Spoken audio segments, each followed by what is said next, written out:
The morning I called my son to ask for $2,000, I had just come home from my third appointment at the oncology clinic in 6 weeks.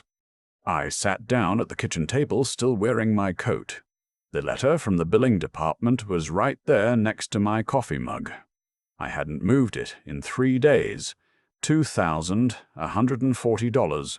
My share of the surgical pre-authorization deposit. Without it, they would push the procedure back another 8 weeks.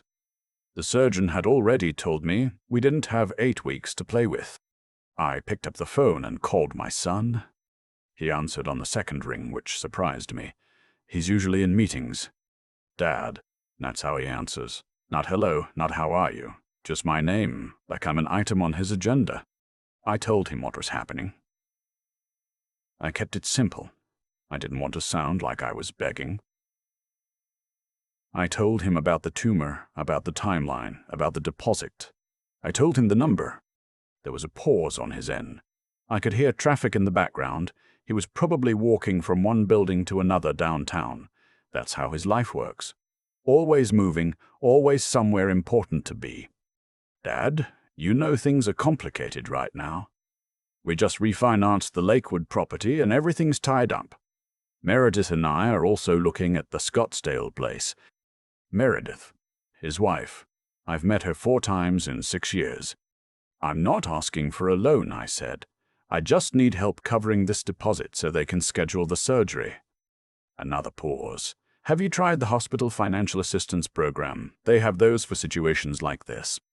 Situations like this. I did, I said. I don't qualify. My pension puts me just over the threshold. Well, he exhaled. I really can't do anything right now, Dad. Timing is just terrible. I'm sorry. The call ended. I'm not sure which one of us hung up first. I sat at the table for a long time after that. My coffee went cold. The letter sat there.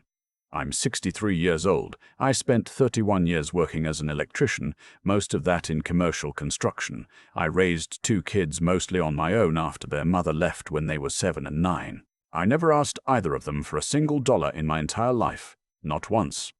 My son owns 3 investment properties. He drives a car that costs more than I made in my last 2 years of working combined. I didn't cry. I want to be clear about that. I just sat there and felt something go quiet inside me, like a door closing very gently. My daughter called me that same evening. She does that. She has some kind of instinct about when things are wrong.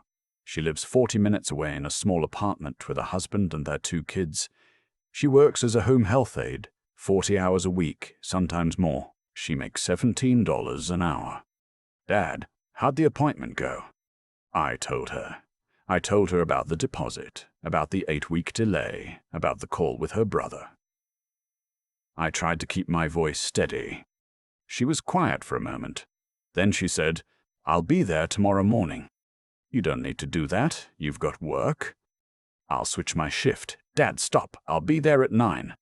She showed up at 5 minutes to 9. She had her youngest with her, still in his pajamas, because her husband had an early job that morning and she hadn't had time to get the boy dressed properly. She came in and set the child up with cartoons in the living room, and then she sat down across from me at the same table, where I'd gotten the news the day before. She put an envelope on the table. I talked to Marcus at the credit union, she said. Marcus is her husband. We took a small loan against our car. It's not the full amount, it's $1,400, but we have $300 in savings we can add. That's $1,700. I looked at the envelope. That's not enough to cover it. I know, but I called the billing office this morning. They have a payment arrangement option. If you can show a good faith deposit of at least $1,500, they'll defer the rest for 90 days and still schedule the procedure. She slid a piece of paper across the table. She'd already talked to them. She'd already gotten the name of the woman in billing. She'd already figured out the path. I didn't say anything for a while. You took a loan out on your car, I finally said. It's fine. It's not fine if something happened. Dad, she reached across and put her hand on mine. Her hands are rough. She works hard. Nothing is going to happen, and even if it did, we'd figure it out. That's what you always told us. You figure it out. She paused. Remember when the furnace went out? I was 12. You told me to put on 3 sweaters, and you stayed up all night watching a YouTube video on how to fix it. I remembered. It was February. I fixed that furnace at 2 in the morning with a flashlight duct taped to my forehead. You always figured it out, she said. Let us help you figure this one out. I took the envelope. I'm not ashamed to say my hands weren't entirely steady when I did. I went to the billing office the next morning. The woman my daughter had already spoken to was named Janet. She had everything ready. I signed the payment arrangement paperwork. She scheduled the surgery for 3 weeks out, close enough to the window my surgeon had said we needed. When I left the building, I stood in the parking lot for a moment and took a slow breath. 3 weeks. I could work with 3 weeks. I drove home and I thought about my son the whole way, not with anger. Anger is a hot feeling. What I felt was more like cold recognition, like finally seeing something clearly after years of letting it stay blurry. He wasn't always like this. Or maybe he was, and I just couldn't see it because I didn't want to. He was sharp as a kid, driven, always wanted more than what we had. I thought that was ambition. I encouraged it. I worked overtime so he could go to a good college. I co-signed his first car loan when he was 22. I helped him move 3 times. Somewhere along the way, he stopped being my son and started being someone who used to be my son. I don't know exactly when it happened, but I know it was already done by the time I called him that morning. The surgery was on a Tuesday. My daughter drove me. Her husband took the kids to school that morning and she picked me up at 6:30. She brought coffee in a thermos. She knows how I take it, and she didn't talk much, which is exactly what I needed. I don't do well with chatter when I'm anxious. The procedure took just under 4 hours. When I woke up in recovery, she was there. She'd waited the entire time. Everything went well, she said. Doctor already came out to tell me. I nodded. My mouth was dry and I was still foggy from the anesthesia, but I heard her. Your brother called, she said after a minute. I looked at her. I don't know how he found out. Maybe he called the house. She paused. He wanted to know how you were doing. I thought about that. What did you tell him? I told him you were in surgery and that you were going to be fine. She folded her hands in her lap. I didn't tell him anything else. Good, I thought. Let him wonder. I recovered at home over the next 6 weeks. My daughter came by 3 or 4 times a week. She brought food, real food, not just casseroles. She knows what I actually eat. She helped me with the things I couldn't do alone for the first couple weeks. She never made a big deal out of any of it. She just showed up. My son called once during that time.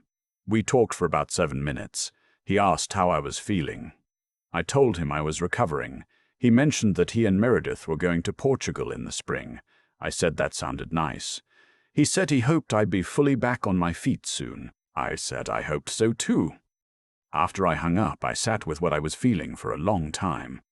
There's a particular kind of grief that comes not from losing someone, but from finally accepting that the person you thought they were never really existed. It doesn't feel like heartbreak. It feels more like cleaning out a room. Quiet, slow, necessary. I knew what I had to do. I just needed some time to get steady first. About 4 months after the surgery, I made an appointment with my attorney. His name is Roger Holt, and he's been handling my legal affairs since I bought my house in 1998. I don't have a complicated estate. I have the house, a small IRA that I've been adding to since I was 40, a whole life insurance policy my father left me, and a savings account. When I sat down with Roger, I told him what had happened. All of it. The diagnosis, the call to my son, the deposit, the surgery. He listened without interrupting. You want to update the documents, he said when I finished. Yes. Everything? Everything. He nodded slowly. Any specific language you want included? I thought about it. Nothing punitive. I don't want it to look like spite. I just want it to reflect the truth of what happened. Roger made some notes. That's the right way to do it. The changes were simple. My son was removed from all beneficiary designations: the IRA, the insurance policy, the will. My daughter and her husband were named as joint primary beneficiaries on everything. I also added a clause establishing a small education fund for my grandchildren, her 2 kids, structured so that it would be administered through the estate and couldn't be touched or disputed. Roger also pointed out something I hadn't thought of. Years ago, more than 10 years ago, I had put my son's name as a co-signer on my primary checking account. Something I did when he was 25, and I thought I might need someone with access in an emergency. Roger recommended removing him from that account immediately before any of the other changes took effect, just as a precautionary measure. I did it the next day. When I walked out of the bank, I felt something lift. Not relief, exactly. More like the feeling of putting down something heavy that you didn't realize you were still carrying. I didn't tell my daughter what I'd done, not right away. She found out about 3 weeks later, not because I told her, but because she had driven me to Roger's office for a follow-up meeting to sign some finalized paperwork, and Roger, with my permission, briefly explained the changes to her. She didn't say anything at first. She sat very still. Then she said, "Dad, you didn't have to do that." "I know. I didn't do any of this because of—" "I know you didn't." I looked at her. "That's exactly why." She pressed her lips together. She didn't cry, but it was close. On the drive home, she said, "Does he know?" "Not yet." "Are you going to tell him?" "Eventually." She nodded and didn't push. I did tell my son. I told him about 3 months after I'd signed everything. I called him on a regular Tuesday evening, the same way you'd call to catch up. We talked for a few minutes about nothing. His properties, the weather, the usual nothing. Then I said, "I updated my estate documents back in the spring. I wanted you to know." There was a pause. "What does that mean?" His voice changed. Something sharpened in it. "It means I made some changes, clarified some things." "What kind of changes?" "I removed you from the beneficiary designations. The will reflects that as well." Silence. A long one. "Dad, that's—" He stopped. Started again. "Because of one phone call? Because I couldn't write you a check that one time?" I let him finish. "I want you to think carefully about how you just described that," I said. "One phone call, one time. Your father called you from a clinic and told you he needed money for cancer surgery, and the way you're framing it right now, 4 months later, is that you just couldn't write a check that one time." He didn't answer. "I'm not angry," I said, and I meant it. "I'm not calling to fight. I just thought you deserved to hear it from me, directly, instead of finding out later." He said a few more things. He mentioned Meredith, the Lakewood property, the timing. I listened. I didn't argue. When the call was done, I put the phone down on the table next to my coffee. Outside the window, the oak tree in the backyard was dropping its leaves. It does that every October, right on schedule. I thought about my daughter, who had taken a loan out on her car without hesitating, who had already called the billing office before she even walked through my door, who showed up with my coffee the right way in a thermos at 6:30 in the morning because she knew I needed quiet more than words. I thought about what it means to really know someone, to really show up for them. I've lived 63 years. I've made mistakes. I've been let down, and I've let people down. But I know the difference between someone who loves you and someone who tolerates you. I know it now better than I ever have. The oak tree keeps dropping its leaves. The house is quiet. My recovery is going well. The last scan came back clean, and my surgeon says we're looking at a good outcome. My daughter called last Sunday to say the kids wanted to come over and rake the yard. They came over with little plastic rakes and they made a complete mess, and I watched them from the porch with my coffee, and I thought, this is it. This is what it was all for. Not the house, not the IRA, not the insurance policy. This. I keep coming back to that image of my daughter at the kitchen table. Her rough hands, the envelope, the piece of paper she'd already printed out from the billing office before she even walked through my door. She hadn't waited to see if I could handle it myself. She already knew I couldn't, and she came anyway. That's the part that stays with me, not the money.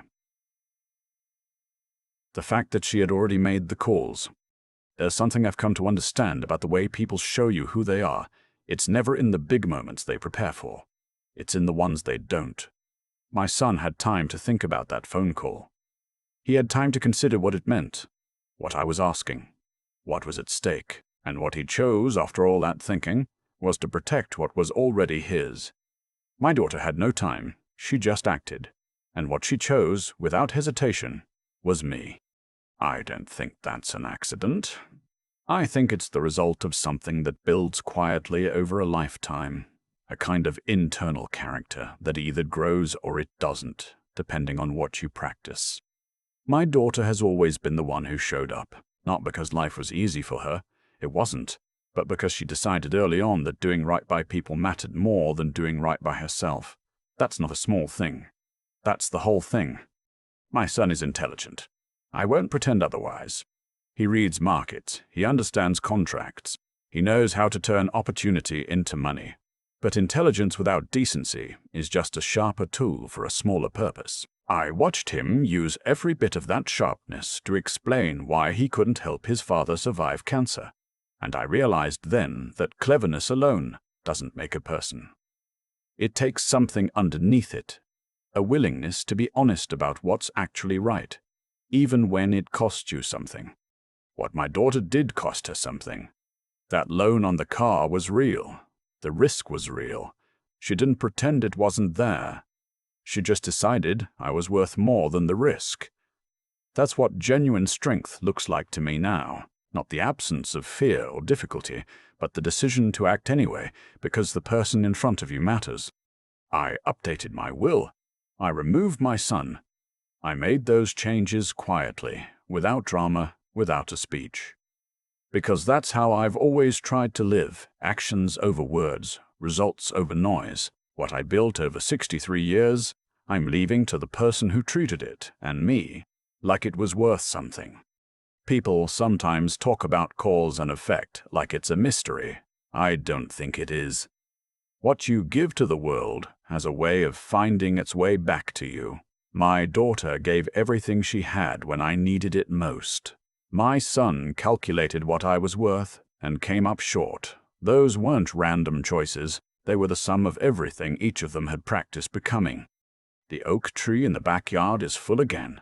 My grandkids raked it last fall, and they'll do it again this year. That's enough for me.